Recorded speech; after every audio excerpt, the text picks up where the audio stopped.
Hello po sa aking mga kababayan at sa lahat po ng nanonood. Magandang umaga po. Well, I do promise po doon sa previous video ko po na isi-share ko po sa inyo kung paano ko po na-achieve ang aking British passport. So, let's get started.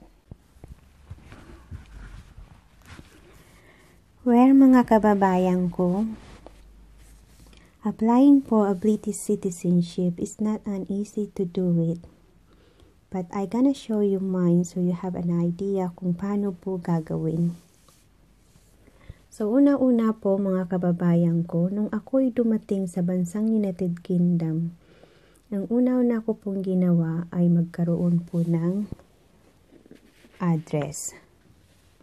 Proof of address na katunayan na ikaw ay naninirahan sa bansang United Kingdom. Galing sa housing. So, kailangan po natin yan sa pag-a-apply ng British citizenship. At pangalawa po mga kababayan,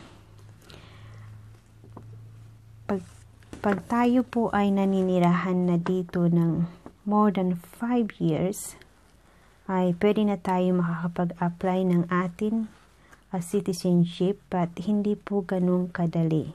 Dahil may mga proseso po tayong pagdadaanan katulad ko po na kailangan ko pong ipasa ang the Life in the UK Citizenship Test. Yan po ang aking Life in the UK Citizenship Test. So also po kailangan din po natin ipasa ang the speaking and listening na katunayan po tayo po'y nakakaintindi at nakakapagsalita ng kanilang lingwahe.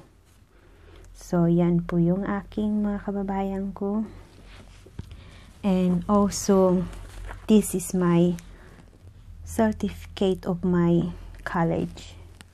So, I just added that to my application as a supporting document. And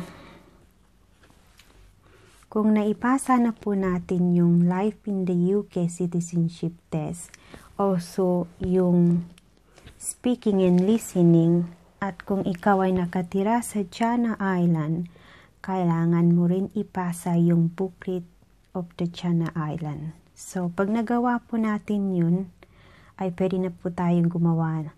Pwede na po natin ipasa yung application form natin sa home office. And then after that, all we have to do is waiting. Waiting po na makareceive ng letter galing sa home office. Ito po yung akin. Nakatunayan po na tayo po ay imbitado sa ceremony. So yan po.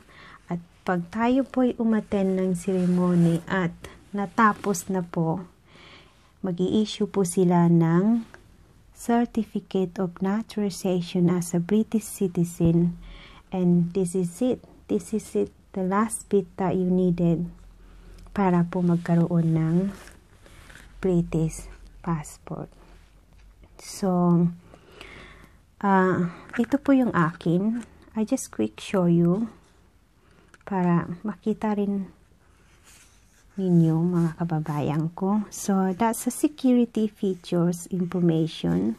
The 2 pages is contained with all my information, which is I don't want to share in public. So hopefully you understand that mga kababayan ko. So yan po siya.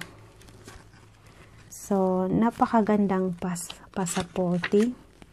Punong-puno ng history. And each page po ay printed with a nice history and